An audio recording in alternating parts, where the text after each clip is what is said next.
Bom dia, boa tarde, boa noite.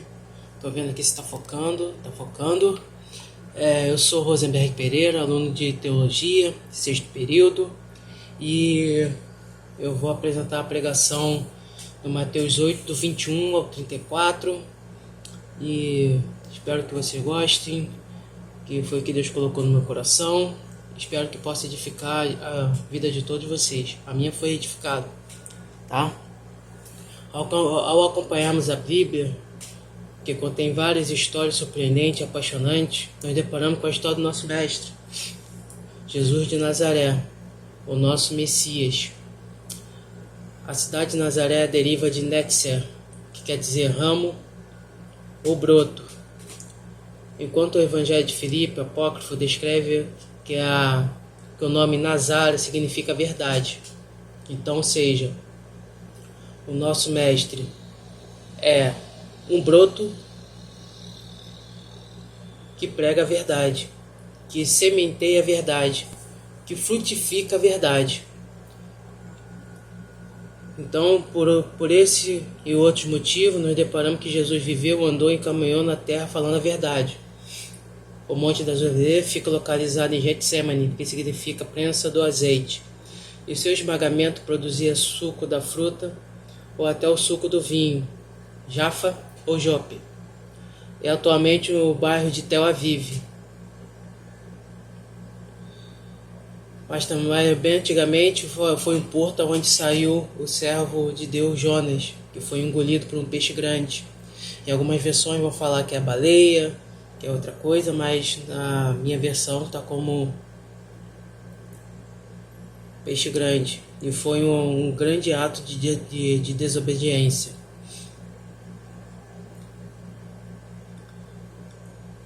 E o título da mensagem que eu vou falar para vocês é quando você vai deixar Deus ser Deus realmente na sua vida. E eu separei alguns nomes de Deus.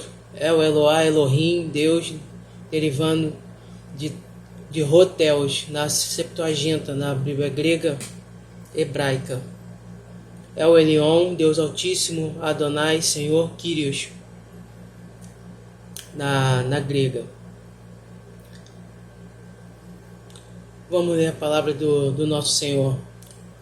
Outro de seus discípulos lhe disse: Senhor, permita-me que primeiramente vá sepultar o meu pai. Jesus, porém, disse-lhe: segue-me e deixa os mortos sepultar os seus mortos. E entrando ele no barco, seus discípulos o seguiram. Eis que no mar se levantou uma tempestade tão grande que o barco era coberto pelas ondas. Ele, porém, estava dormindo. E os seus discípulos, aproximando-se, despertaram, dizendo: Senhor, salva-nos, que perecemos. E ele disse-lhes: por que temeis, homem de pouca fé? Então, levantando-se, repreendeu os ventos e o mar, e seguiu uma grande bonança. Aqueles homens se maravilharam, dizendo: que homem é este, que até os ventos e o mar lhe obedecem? E tendo chegado do outro lado, a província de Gergesenos, saíram-lhe ao encontro dos endemoniados. Vimos dois sepulcros tão ferozes que ninguém podia passar pelo aquele caminho. Eles clamaram, dizendo: que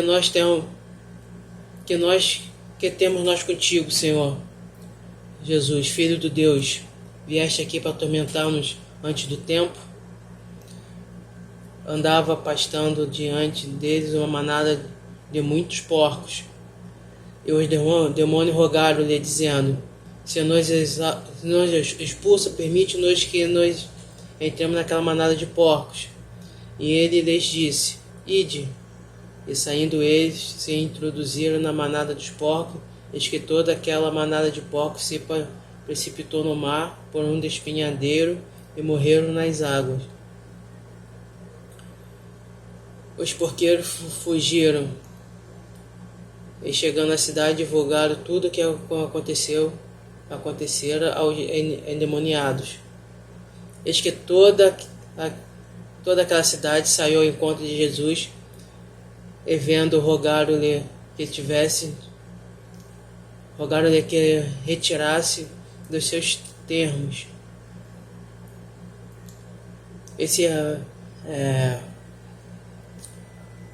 Vamos começar do começo. Eu vou explicar bem.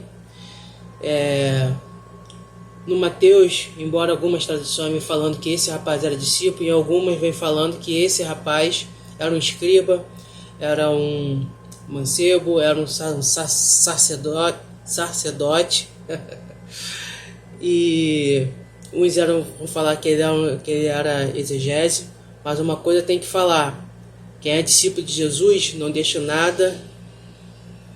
nenhum motivo para deixar de segui-lo. Então, se você tem algum motivo para deixar de seguir Jesus, então você não é discípulo. Discípulo que é discípulo segue Jesus a todo tempo. E uma coisa muito importante na cultura, que eles tinham uma grande verdade, um grande respeito pelos seus mortos.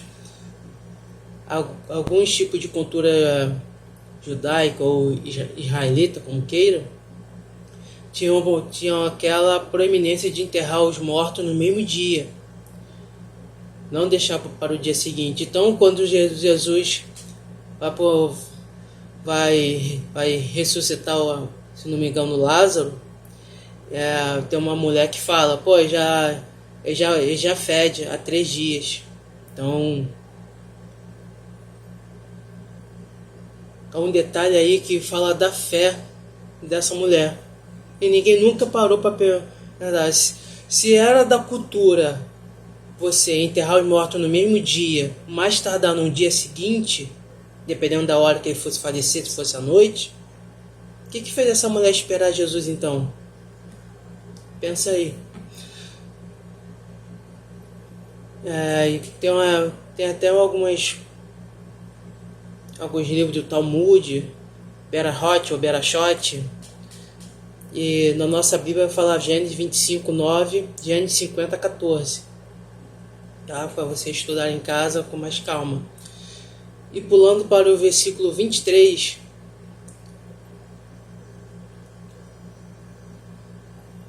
que eu entendi uma coisa,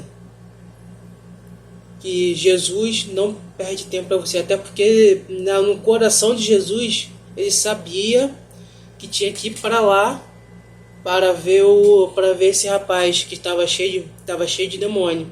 Então Jesus não poderia perder tempo, tinha que ser de imediato.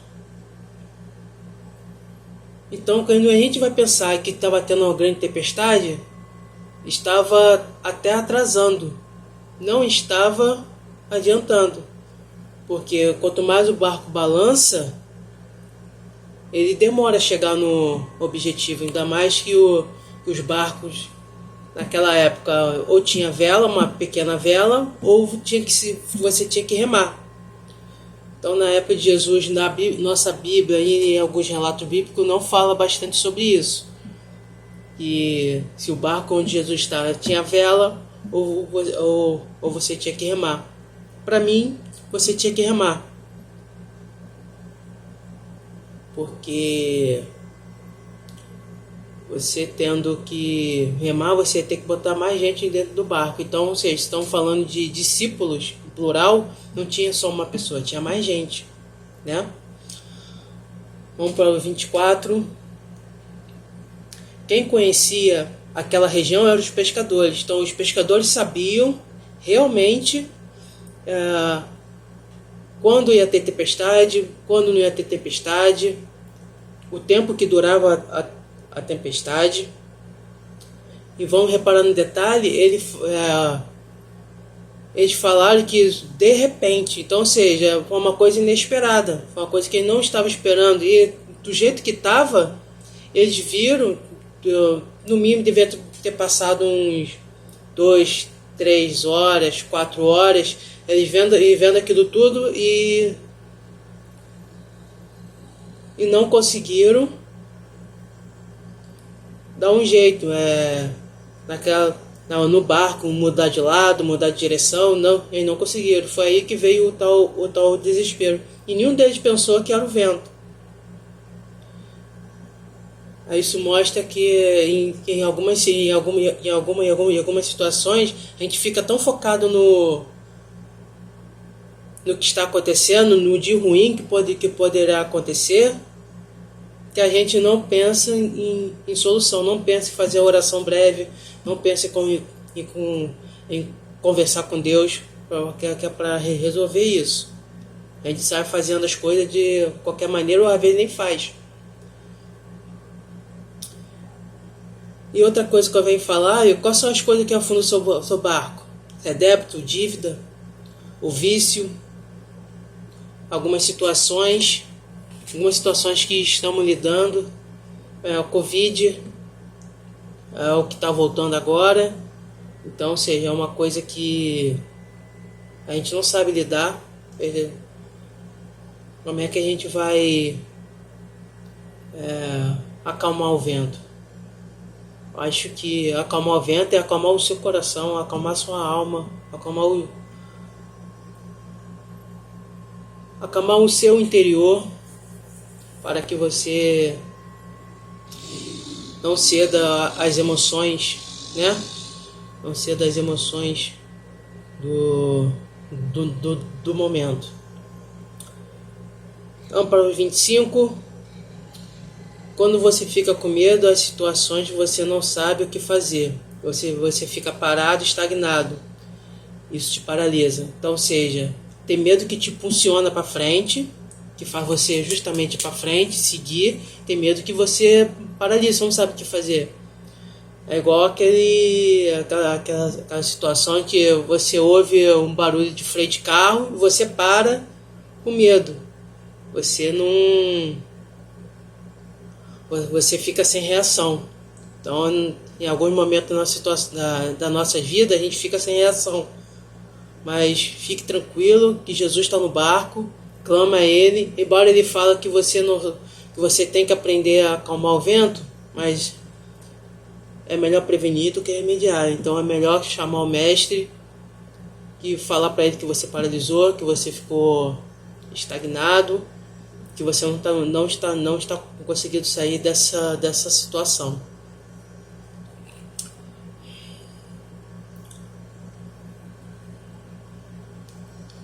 No 26 é uma continuação que Deus dá a voz de comando. Como indo para o Gênesis, tudo se fez com a voz do nosso Senhor, com a voz do nosso Mestre, com a voz do nosso Deus.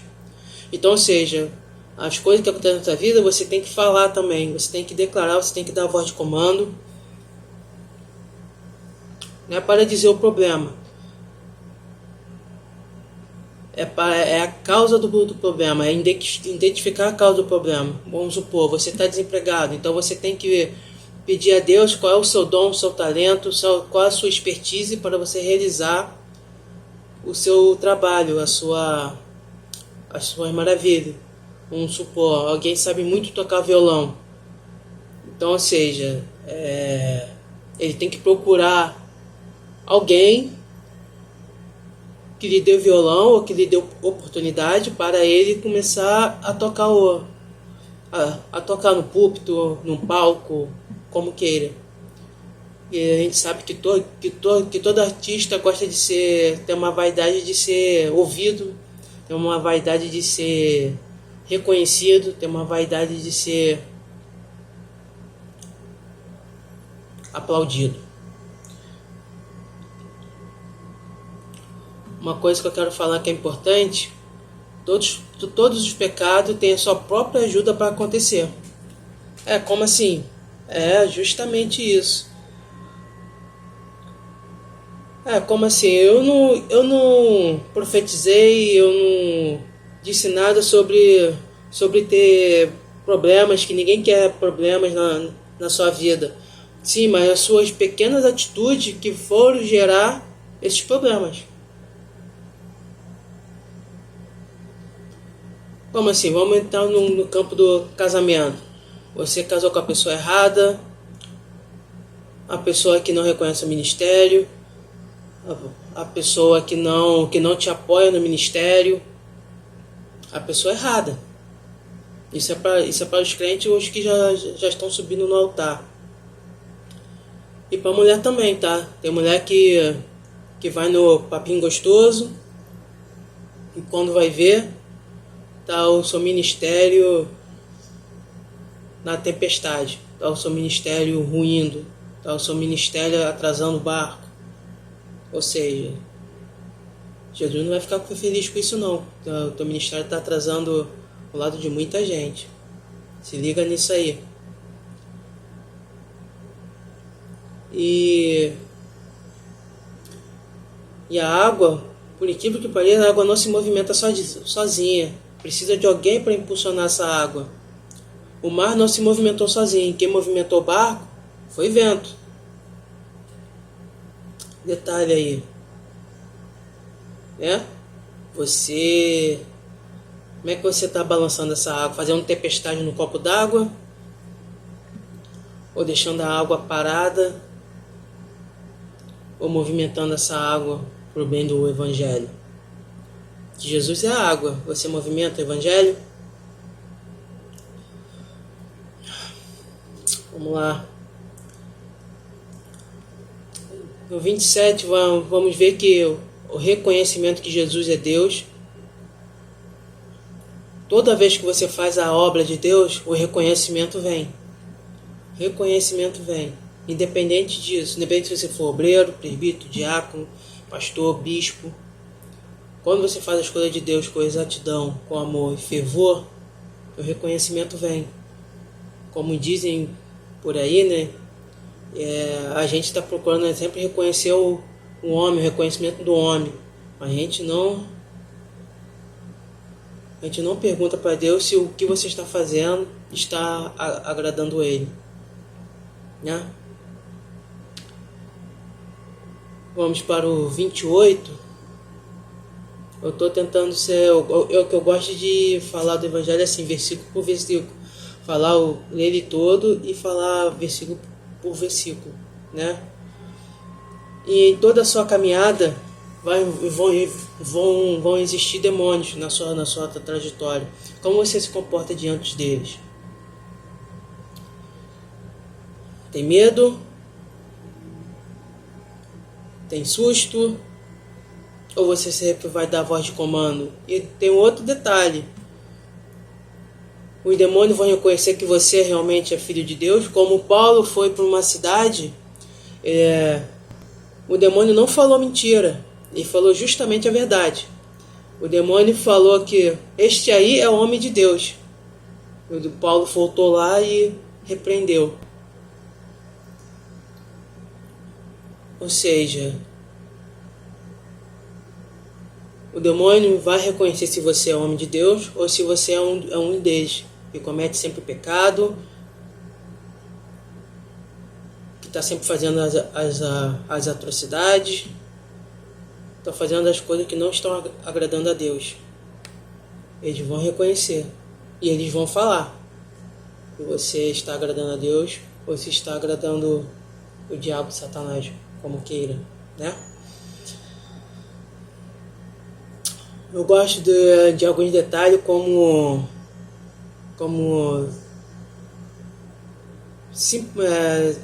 simplicidade, né? Por que é o nome da cidade? Eu gosto bastante disso. E a palavra Gergesenos significa peregrinação ou luta. Então, o manuscrito do Novo Testamento vão falar que é o país dos Gadarenos ou Gergesenos. Tanto Gessara quanto Gadara eram cidades do leste do Mar da Galileia e do Rio Jordão. É interessante, né? Ele saiu de um lugar, foi no barco, tempestade, e foi para uma cidade onde tinha peregrinação e luta. O que a gente consegue entender sobre isso? Na vida do crente sempre vai ter luta, sempre vai ter peregrinação. Agora, como você passeia, como você passa sobre essa peregrinação ou luta, aí é que está a diferença. Como é que você aprende na luta, como é que você aprende nessa peregrinação a sair de certas situações. Que possamos sair bem de algumas situações, que possamos sempre estar pensando, sempre estar orando, jejuando, conversando com Deus, para saber como é que a gente passa por isso.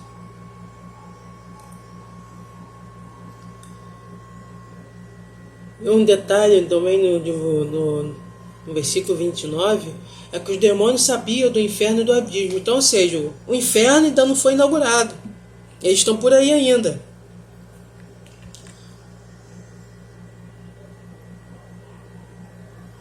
Então, ou seja, se eles estão por aí ainda, é para a gente estar também vigilante e com os olhos bem abertos. Senão não perguntaria de Jesus sobre o abismo. Os demônios sabem quem é de Deus e quem é de Satanás. O demônio sabe as suas obras. Como falei antes, o demônio sabe para quem vai com ele junto para o abismo. Foram os porcos. E já linkando com 30, os porcos não gostam de limpeza. Como é que está a limpeza da sua casa, seu carro, seu trabalho, seu guarda-roupa? Por que porcos? Qual é o habitat dos porcos? Se lembra do filho pródigo? Que depois que ele fez tudo, ele ficou aonde? Com os porcos. Nabucodonosor, se eu não me engano, ele ficou aonde? Se eu não me engano, acho que ficou com porcos também. Então, ou seja, o caminho que você segue, o que você faz, eles vão saber se você está com ele para ir para o abismo ou se você está com Jesus.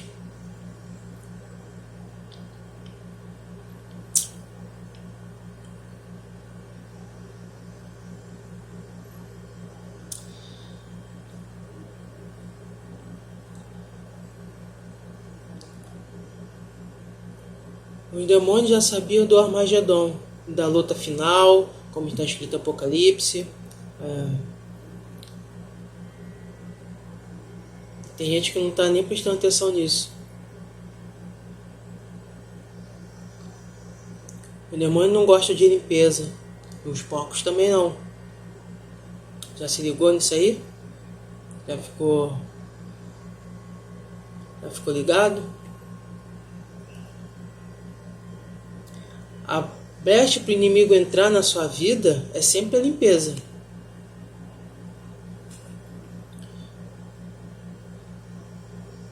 Se o lugar onde você está não está limpo, não está condigente com as coisas do Senhor, Deus disse a Abraão: pegue seus pertences, tua terra e vá para onde eu lhe mostrarei. Pega e some, vá para outro lugar, não fica onde está. Eu sei que é difícil, eu sei que não tem condições, tem que ficar aturando a minha mãe, tem que ficar aturando meu pai, tem que ficar aturando meu irmão. Eu sou coluna, eu não estou aguentando.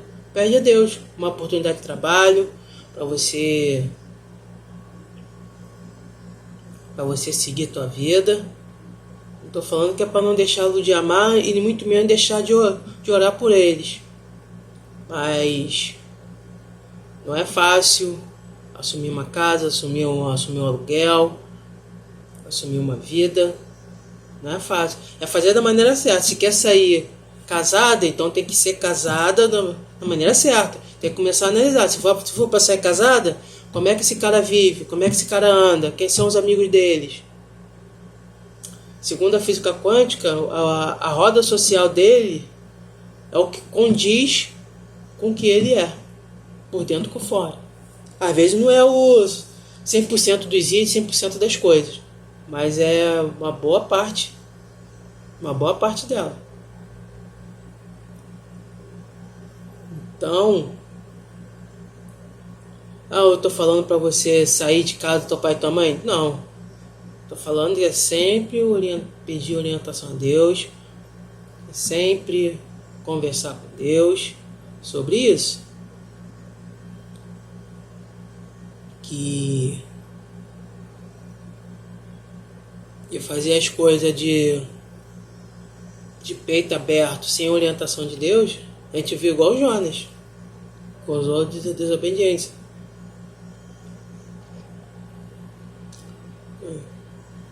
Se Deus falou mesmo com você, pega suas coisas e vai, beleza, pode ir, né? Se Deus falou que é para esperar um pouco, isso, espera um pouco. Se Deus falou que não é para sair, beleza, então não saia.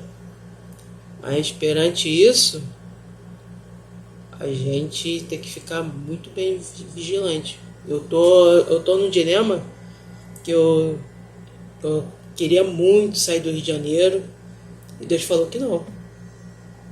Deus falou que não. Se eu tivesse ido, talvez não estar cursando a faculdade de teologia, né? Podia estar construindo uma nova história, às vezes uma história até errada. Eu podia estar entrando até dentro de um peixe grande e ficar lá.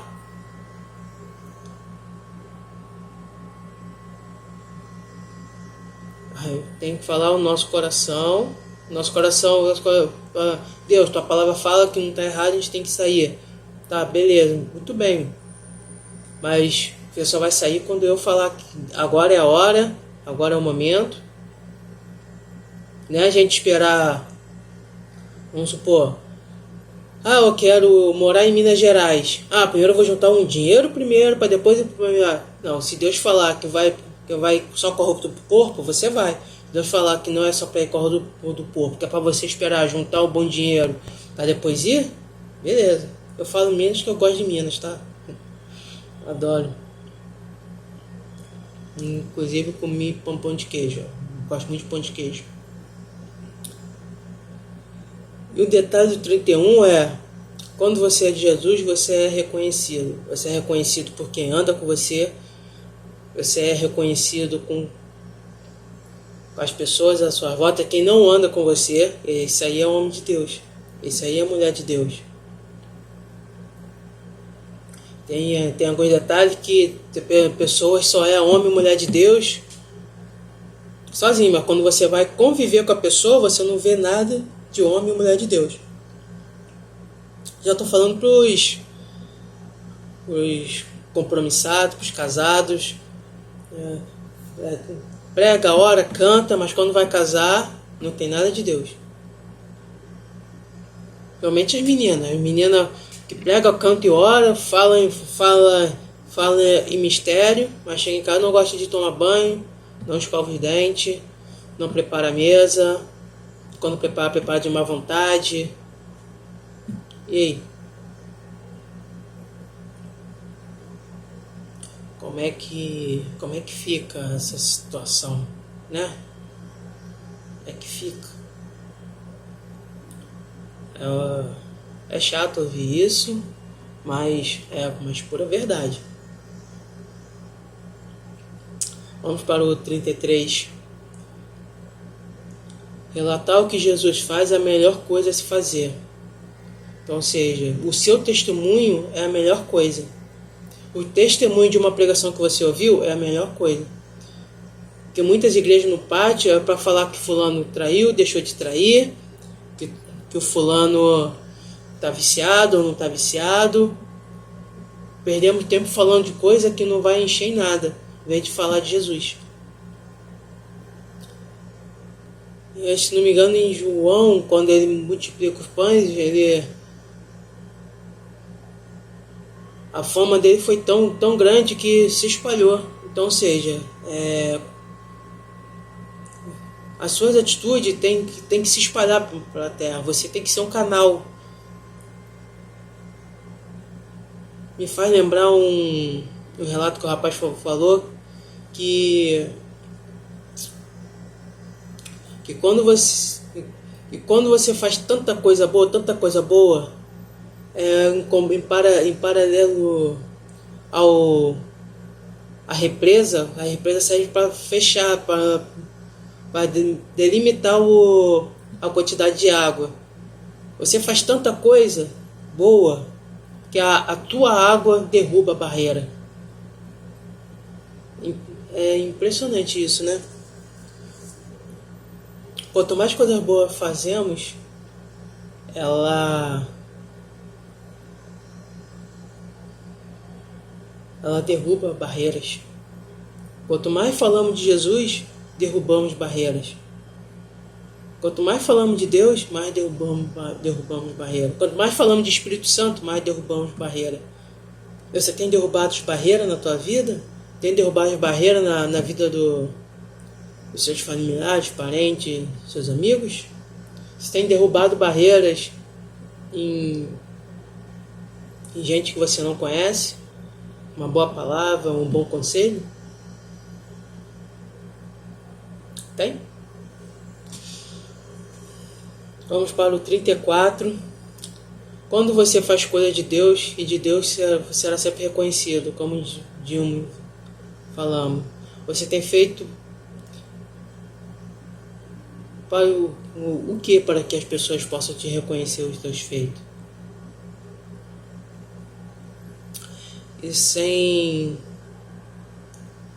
não podemos esquecer que as nossas emoções é o que mais afasta de Deus. Mas se é porque afasta, por que Deus deu?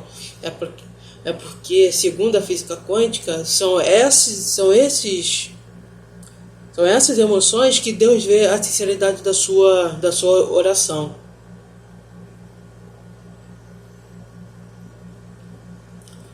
Você está orando, pedindo uma BMW, e no seu interior está criando fusquinha. Você quer uma casa na praia, mas na verdade você não quer sair da comunidade para morar na praia, não quer deixar o odre velho. Você quer ir para o céu, mas fica fazendo as coisas da carne. Segundo a física quântica, medo, raiva, ansiedade, tristeza, culpa, mágoa, depressão, neurose, angústia, todas essas te afastam de Deus. Todas essas não, a sua oração não tem vínculo nenhum com Deus. Como diz Apocalipse, oração morna, né?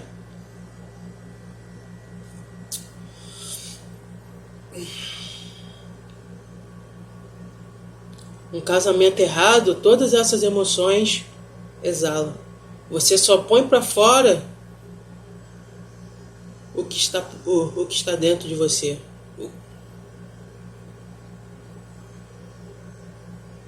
Se for botar para fora, para Deus, o medo, a raiva, a ansiedade, a tristeza, a culpa, a mágoa, a depressão, neurose, a angústia, bota para Deus. Pede para Deus sempre estar limpando antes de dormir e ao acordar.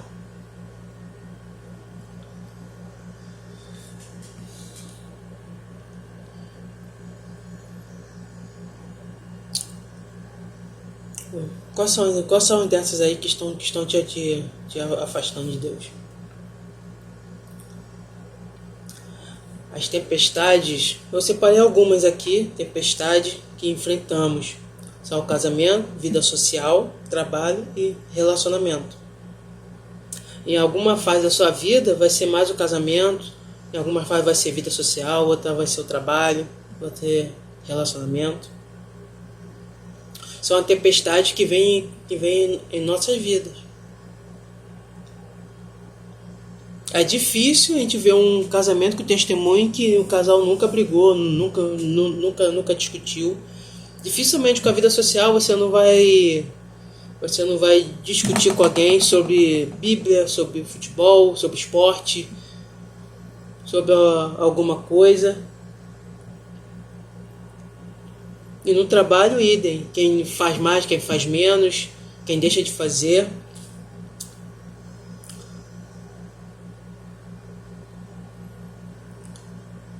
Relacionamento pai e filho, filho e pai. Essas são as tempestades, na nossa vida. E eu vou concluir, para não ficar muito extenso. Deus ocupa um lugar pequeno no território da vida do homem. Isso é mais que verdade. Se for colocar como gráfico, a gente dá menos que 10% para Deus. 1%? 0,5%? Norteando assim todas as suas escolhas e atitudes. Ninguém poderá julgar tanto este homem e os discípulos pelo fato de suas atitudes e escolhas sejam sempre o calor da emoção. A fé é a segurança de acreditar e a certeza que Jesus tem a solução para todos os nossos problemas. Deus, Jesus e o Espírito Santo, em todo o tempo, nos educa e nos ensina de como enxergar a tempestade e de como ver as circunstâncias de nossas vidas. Precisamos domesticar as nossas emoções para receber os presentes de Deus em nossa vida. As emoções podem ser vencidas, ser superadas. Jesus nos ensina a controlar a tempestade das nossas emoções internas e tempestades externas. Quando temos um conhecimento consistente da vida e da obra do nosso Senhor Jesus Cristo, nós nos tornamos muito capazes de enfrentar com maturidade os obstáculos que se levantam diante das nossas vidas. A tempestade pode ser um dos fatores que você encontra com Jesus. A preocupação é sempre inútil, mas a oração é sempre eficaz. Ore sempre, converse sempre com Jesus, embora não consiga ouvir que esteja maravilhoso, é ouvir a voz de Deus, ouvir o nosso Messias. Não desanime. O nosso eu exterior, o nosso eu interior esteja se esvaindo e o nosso eu interior está sendo renovado dia após dia. Pois esta leve aflição momentânea está preparando para nós um peso eterno da glória, além de qualquer comparação. 2 Coríntios 4, 16 e 17. Obrigado por estar ouvindo. Se gostou, curta. Se ficou muito bom, compartilha, tá? Que Deus possa estar te abençoando, possa estar me abençoando. E se puder, ore por mim. Sou Rosenberg Pereira, aluno de Teologia. Espero concluir com êxito, não só essa disciplina, mas todas as outras também, tá? Que Deus abençoe e fique com Deus. Obrigado.